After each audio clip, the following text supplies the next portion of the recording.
E hoje, aqui no programa número 50, eu vou falar sobre um personagem que acabou de fazer 50 anos. Chaves estreou na televisão mexicana no dia 20 de junho de 1971. Na verdade, não sou eu que vou falar sobre o Chaves, eu vou falar com um especialista que sabe tudo do Chaves, jornalista e escritor Pablo Kachner, que já escreveu 2 livros sobre o personagem. Chaves de um Sucesso foi o primeiro, e depois de um personagem do mundo Chaves, Seu Madruga, Vila e Obra. Pablo, bom dia. Você assistiu a essa estreia, né? Tem algum lugar no YouTube, entre colecionadores, essa primeira aparição do Chaves? Bom dia. Bom dia para quem é do dia, boa tarde para quem é da tarde, boa noite para quem está assistindo de noite, boa madrugada. Enfim, internet tem isso, né? Você assiste no momento que você quiser. Olha, esse primeiro episódio, assim, não se sabe, né? A gente aqui não é uma coisa incerta, assim, qual foi o primeiro que foi ao ar. Aqui no Brasil se sabe, mas lá no México é uma coisa que tem muitos episódios que a gente não sabe muito bem quando foram exatamente exibidos. Fora isso, né, tem, assim, são 50 anos, você falou que 50 anos do Chaves, há controvérsias, porque, na verdade, ele tem 8, né, ele tem eternamente 8 anos, e isso é uma das mágicas, né, do seriado, assim, o personagem não envelhecer. É um personagem atemporal, né? Ele tá em todos os países da América Latina, né? O tipo do personagem, a gente vai falar um pouco mais disso aí adiante, imagino. Mas, assim, tem episódios também em espanhol que nunca passaram aqui. Não existe uma catalogação muito bem precisa sobre isso, né? Então, às vezes trabalha-se sobre coisas incertas também. Então, não dá para precisar, assim. Vamos mostrar as capas dos seus livros? Você está com eles aí, né? Sim. Vamos Sim. mostrar. Olha, o Chaves de um Sucesso. Esse é o primeiro. É o primeiro, que foi fruto da... Aí. Vou abrir um pouquinho também. Bom. Ele é... Deixa eu ver se você acha alguma ilustração aqui. Esse calha de... Bom, mas tem coisa sobre o Chaves, hein? São 248 páginas. Esse livro, apesar da capa aparecer um pouco infantil, assim, né? Na verdade, ele foi a minha monografia da faculdade. Eu me formei em rádio e TV pela FRJ, Universidade Federal do Rio de Janeiro, e eu defendi a monografia sobre o Chaves e achei que tinha... Eu, na verdade, quando eu escrevi a monografia, eu escrevi de uma forma não muito acadêmica, assim, me permitindo usar alguns trocadilhos, jogos de palavras. Eu escrevi me coloquei como leitor, como que um leitor gostaria de ler aquilo. Então eu fugi um pouco dos moldes acadêmicos, né? Já o assunto Chaves é um tema que foge um pouco. Eu quis permitir essa ousadia, assim, e meu orientador também permitiu, assim, ele achou bacana a ideia. E tanto o tema como o conteúdo também, a forma de escrever, eu fugi um pouco do academicismo, que é uma coisa que eu já buscava. E então, apesar dele ter uma capa aparentemente infantil, ele não é nada infantil, assim, o conteúdo ele não é nada infantil, ele é um trabalho acadêmico, mas escrito de uma forma leve. Fico imaginando, né, você ali na frente da televisão, e aí os seus pais falando, sai, o que você está fazendo aí? Vai estudar. Fala, não, estou fazendo meu TCC. Vendo o Chaves, né? É uma forma de institucionalizar o complexo de Peter Pan, né? Você está ali fazendo um trabalho acadêmico sobre uma coisa que remete à sua infância, mas então não enche o seu saco quando você está assistindo Chaves e está fazendo por uma boa causa. O segundo, vamos mostrar o segundo também, a capa do Seu Madruga. Seu Madruga, Vila e Obra, genial o título. Vila e Obra. Eu gosto muito vou te mostrar um pouquinho a parte interior, que é bonito. O do Seu Madruga, ele ficou com um projeto editorial bem bacana, ele é colorido, tem fotos, ilustrações bacanas, aqui o homem vitruviano, o Madruga vitruviano, né? Uhum. E é um livro... Aqui tem uma evolução, deixa eu ver se... É um livro que Madruga Sapiens. Uhum. As ilustrações são do Maurício Melo. É um livro que... Ele foi uma encomenda, na verdade. Eu lancei o do Chaves, e aí uma editora me procurou, perguntando se eu não tinha alguma outra coisa sobre Chaves para lançar. E aí eu falei assim, preparado eu não tenho, mas o Seu Madruga é um personagem muito carismático e eu acho que dá pano para manga aí. E aí não é exatamente uma biografia, eu considero como um livro homenagem, assim. Tem inclusive, assim, eu faço uma entrevista fake, assumidamente fake, com ele, porque ele já tinha morrido, né? Então não teria nem como ele dar a entrevista. E os capítulos são escritos de forma invertida. Você começa do 14 até o 1, então é uma forma de ir ajudando o Seu Madruga a quitar os eternos 14 meses de aluguel, que sempre está atrasado.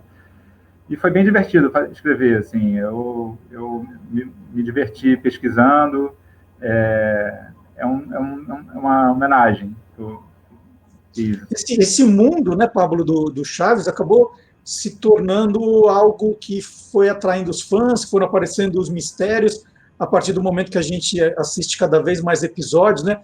O nome do Chaves é um deles, porque no nome original era El Chavo de Ocho, né, que era o moleque do 8, e aí tem uma discussão, mas ele morava na casa 8 ou ele morava no barril? E por que ele ganhou o nome de Chaves no Brasil, né? Chavo é moleque. Aí acharam uma coisa parecida.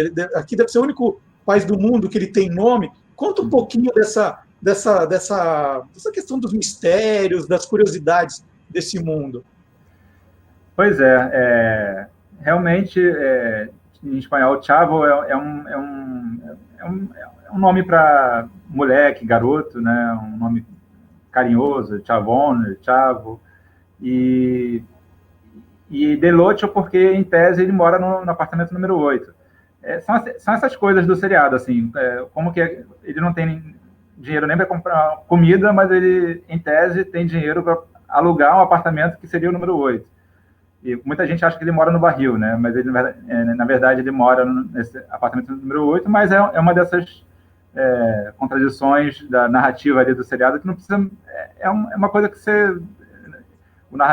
O seriado não se propõe a ser uma coisa totalmente verossímil, né? Então, você compra isso de que um menino órfão, que não tem pobre, mas, em tese, ele mora no apartamento número 8. E isso nunca foi explicado, assim, né? Nunca se mostrou esse apartamento, como que era. E aí, a tradução de Chavo para Chaves realmente foi uma coisa ali que a dublagem fez.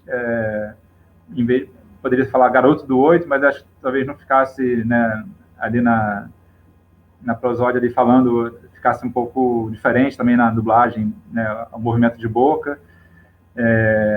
Então botaram Chaves, que parece até mais um sobrenome do que um nome, né? O Senhor Chaves, alguma coisa assim.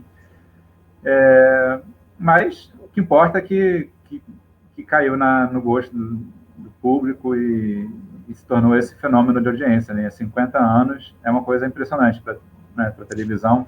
Ele agora não está no ar, né? Porque o filho do Bolanhos ele rompeu o contrato com a Televisa, e aí eles estão fazendo projetos lá. Então não está no ar agora em nenhum país da América Latina, mas na América Latina inteira é uma coisa curiosa, assim, você encontra um latino-americano que você não conhece, você quer um assunto assim para conectar ali, você fala de Chaves, imediatamente remete uma memória, né, uma memória afetiva de infância, e todo mundo cresceu vendo Chaves. Há quem diga que tem uns que não gostam de Chaves, mas acho que... Mas no começo, Pablo, a série foi muito criticada, né? De repente ela virou uma coisa que todo mundo passou a amar. Não teve isso das pessoas falando, os roteiros são pouco inteligentes, né? Teve uma crítica no começo. Assim, no México, o Chaves ele é mais unanimidade aqui no Brasil do que no México. E isso é um dado, assim, né? É um pouco aquela coisa de santo de casa não faz milagre, né? Mas, assim, existe, sim, um certo preconceito, e também por isso eu quis trazer isso como tema da minha monografia, né? Eu queria romper um pouco com esse, me formando em rádio e televisão, e é um programa super popular e que eu não conhecia na época trabalhos acadêmicos que analisassem o sucesso dele. Depois vieram muitos, assim, né? Mas até então eu não conhecia. E aí, logo depois que eu defendi a minha monografia, eu fiquei sabendo de um outro trabalho de São Paulo, que acabou virando um livro também. Mas na época, você bota aí, quase 20 anos atrás, nossa, o tempo passa muito rápido. Ou seja, o programa já tinha 30 anos de exibição na América Latina, né? No Brasil tinha aproximadamente 20, e a despeito disso não tinha não era olhado com cuidado, com atenção que se deveria dar a um programa que, se você pensar que televisão, né, os programas duram muito pouco, assim, muitas vezes, né, os produtores de televisão se esforçam pra caramba para que uma série dure 2, 3 temporadas, e se você pensar que o Chaves está há 50 anos, é uma coisa impressionante. Na hora de chamar os atores que iam interpretar, né, os personagens, o Roberto Bolanho chamou muita gente que era amigo, que ele já tinha algum tipo de contato, e depois, durante todo o processo, rolaram umas brigas, né? Como que foi esse ambiente entre os atores, Pablo? É uma grande família ali, né? Aquela coisa, família é bonita no retrato. Quando, né, ali no convívio, muitos anos convivendo, é natural que surgissem conflitos, né? Acho que eles, acho que a única unanimidade talvez seja o seu Madruga, Ramon Valdez, que todo mundo não tem um ai para falar dele, assim, ele era um cara que se dava bem com todo mundo. Há inclusive essa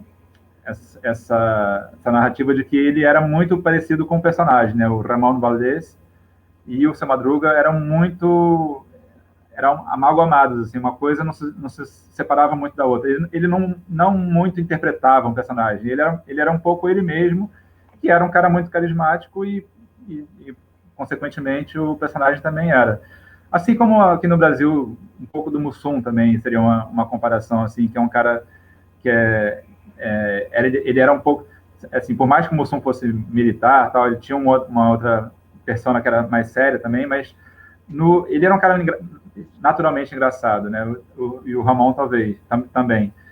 Então era uma coisa que transbordava ali e ia para o personagem. Mas surgiram sim conflitos,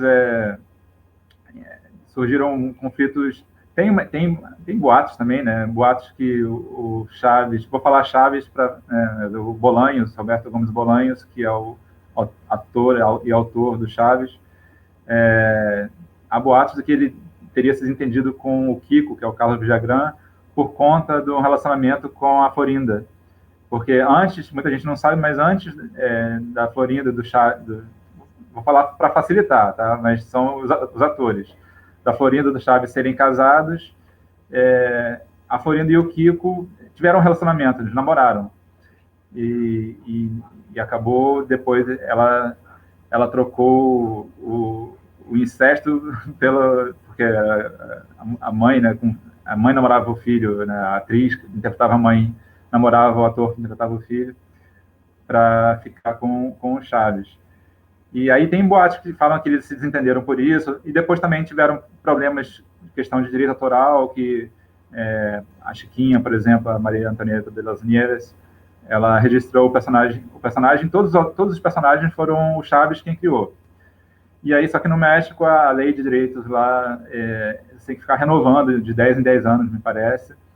E parece que o Bolanhos não renovou, e a Maria Antonieta foi lá e registrou a Chiquinha no nome dela para explorar comercialmente.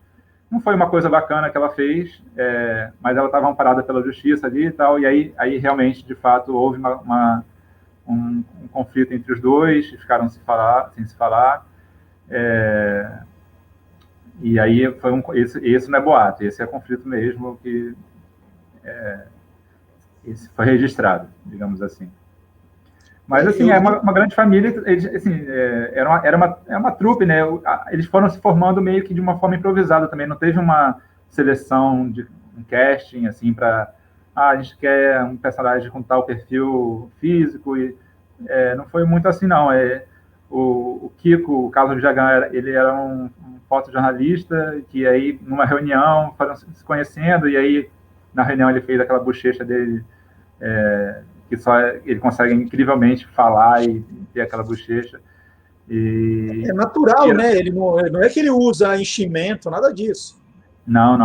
Ele faz uma coisa assim e vai falando, que eu não consigo imitar porque o ar vai saindo, mas ele fez isso numa festa, o pessoal gostou, tal, aí foram se conhecendo e aí a trupe foi se formando assim. E aí viraram uma trupe que viajou por toda a América Latina, lotando estádios, esse fenômeno todo. Infelizmente, no Brasil, nunca vieram como trupe, né? Nunca se apresentaram como a Vila do Chaves, só apresentações individuais, né, do Kiko, do Seu Barriga e da Chiquinha, mas como trupe nunca se apresentaram no Brasil. Pablo, e o Chapolin? Em que momento ele aparece? Assim, o Chapolin eu não acompanhei muito, eu via mais Chaves. Onde entra o Chapolin nessa história aí? O Chapolin, ele surge, na verdade, até antes do Chaves, mas ele realmente, assim, o Chaves tornou-se mais famoso, né? Mas muita gente também, os fãs, vai ter fã que fala que Chapolin é muito melhor do que Chaves, aí, essas discussões de fãs. Mas o Chapolin é um personagem muito interessante também. Ele permite, né, trabalhar com outros cenários, né, não ficar só na vila, né, por mais que no Chaves tenham os míticos episódios de Acapulco ou Guarujá, como prefiram, de acordo com a dublagem. Algumas dublagens botaram Acapulco, outras Guarujá. Fora esses episódios e algum ou outro da escolinha ali, todos são centrados na vila, né? E o Chapolin permite ele é mais flexível, digamos assim, e ele também permite tematicamente explorar clássicos da literatura, brincar, né, fazer paródias, né, Romeu e Julieta, ele tem essa peculiaridade de permitir uma abertura maior. Imagino que os atores também devia ser divertido, né? Brincar com obras já públicas. E ele é um personagem interessante também, ele como personagem, que ele é um herói muito latino, né? Ele sente medo, ele corteja as mulheres meio marotamente, e o bacana dele é que ele é um super-herói de uma forma mais humana, né? Porque, sei lá, o super-homem, é fácil você ser um super-herói quando uma bala, você sabe que nenhuma bala pode te atingir. Você vai desviar, vai parar a bala com o dente. Aí é fácil ser herói. Não quero ver ser herói tendo medo e superando esse medo, né? Isso, de alguma forma, torna ele ainda mais heróico nesse sentido, né? Menos super-heróico, mas talvez mais heróico, porque ele supera o medo que ele sente e, de alguma forma, meio torta, é verdade, mas ele dá um jeito na situação. Pablo, você falou agora da dublagem, e isso é uma coisa que, quando o fã é fã, ele quer aquela original, né? Aquela que ele se acostumou. Mudou muito essa questão da dublagem no Chaves, assim, equipes diferentes, vozes diferentes. Como é que funcionou isso? Você diz em relação à original em espanhol ou Não, mesmo não, no não. português? Ao No que português rodou mesmo, que aqui foi mudando primeiro. com o tempo. É. Isso os fãs nunca gostam, né? Quando a pessoa se acostuma ali com uma voz, assim, com Simpsons também, né? Tem gente que, quando muda a dublagem, torce o nariz. É uma coisa a gente, na verdade, a gente cresceu, né, com aquela a voz, por exemplo, do Chaves foi o Marcelo Gastaldi, e aí ele é uma coisa que acho que remete também um pouco à memória afetiva, né, que tem digamos, uma rejeição quando tem uma nova voz, mas às vezes não tem jeito, né, porque alguns dubladores morrem também, e se a série continua, procura-se, né, uma voz que seja timbre parecido, mas às vezes não o fã identifica, né, que tem uma diferença ali, mas é isso, não tem muito para onde se escapar com relação a isso. Mas, por exemplo, o do Nhonho também, que é o Gustavo Berriel, que é um cara que é fã e é ator, e aí substituiu um dublador que morreu e ele imita muito bem, assim, ele consegue, ele foi muito elogiado por conseguir imitar muito bem a voz, e aí vai muito, né, da capacidade do dublador ou também, se ele quer imitar também, né, tem isso, né, talvez o dublador não queira estar nesse lugar de ter que imitar um outro dublador, porque a autoria dele ali como ator, o ator também é um autor, né, ele tem a criação dele ali também, se ele está disposto a isso ou não. E aí, se ele estiver disposto e conseguir imitar o timbre de voz, acho que os fãs agradecem. E nesses 50 anos, a gente teve um monte de gerações, né, que, assim, de pai para filho, foi acompanhando o Chaves junto, o Chapolin, e a gente olha que é uma coisa muito ingênua, né, Pablo? Dá para dizer que o Chaves vai continuar por mais tempo, ou essa nova geração agora do YouTube, das redes sociais, não vai conseguir se apaixonar pelo personagem que lá, né, agora a geração do avô via? Assim, o Chaves já passou por isso, né? Ele já conquistou novas gerações, agora tem os millennials, os Z, Y, daqui a pouco tem alfa, beta, não sei para qual alfabeto vai. Mas o Chaves, ele já conquistou uma geração, inclusive isso é uma das coisas que me chamou a atenção para discutir na monografia, como que uma geração, né, em 2003, 2004, quando eu defendi a monografia, era uma geração que tinha crescido num ambiente muito mais tecnológico, um ambiente mais high-tech do que a estética do Chaves traz, né, que é uma estética ali anos 70, aquela coisa do cenário que parece que vai cair, de papelão e tal. Mesmo essa geração, ela consumiu e gostou e foi criada aliando as duas coisas. Ela jogava PlayStation, mas gostava de Chaves. Então, por que não a nova geração vai gostar de TikTok e vai gostar de Chaves? Porque essa coisa do humor dele, né? Tem vários níveis de humor ali. Tem desde o pastelão, né? Aquela coisa de torta na cara, até o jogo de palavra.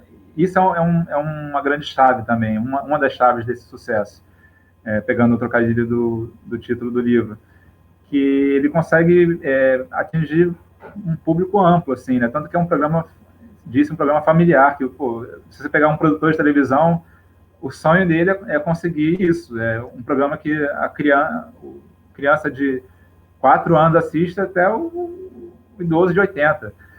E pega todas as gerações, ele chega muito, ele comunica muito, né? E isso é muito total mérito do Bolanhos, né, que faz os roteiros, conseguir chegar nesse lugar de fazer um roteiro que é simples, mas não é simplório, ele tem artimanhas, tem coisas ali que quem conhece pega mais do que quem não conhece. Ou seja, ele pega desde quem entende muito pouco do que está acontecendo ali, que é uma criança de 4 anos, até quem já que tem uma linguagem mais apurada pela própria vivência. Que legal, eu queria agradecer a entrevista ao jornalista e escritor, o Pablo Kachner. Eu vou repetir os 2 livros que ele publicou sobre esse universo do mundo Chaves, Chaves de um Sucesso, e Seu Madruga, Vila e Obra. Muito legal essa conversa. Está ali, ó, os 2 livros. Mostra de novo, Paulo. As capas. Os dois livros, infelizmente, são bem difíceis de achar. Assim, às vezes me procuram no Facebook ou outras redes sociais, porque estão esgotados, assim, né? É difícil realmente de achar, principalmente do Seu Madruga. Mas em breve é possível que tenhamos aí notícias boas e talvez relançamentos. Então você me avisa e eu vou divulgar aqui, tá bom? Fechado. Isso. Olha, muito obrigado de novo aí pela conversa. 50 anos do Chaves, ou 8, como o Pablo insiste, né? Eu acho que é 50, mas ele falou, não, é 8. É 8 e é 8. Muito legal, viu, Pablo? E agora eu vou continuar nesse tema Universo Fantástico. Eu vou chamar o Silvio Alexandre com curiosidades, né? Eu não sei qual é a surpresa que ele reservou hoje. Nós vamos ver agora. Um abração, Pablo. Muito obrigado. Vamos ver. Um abraço.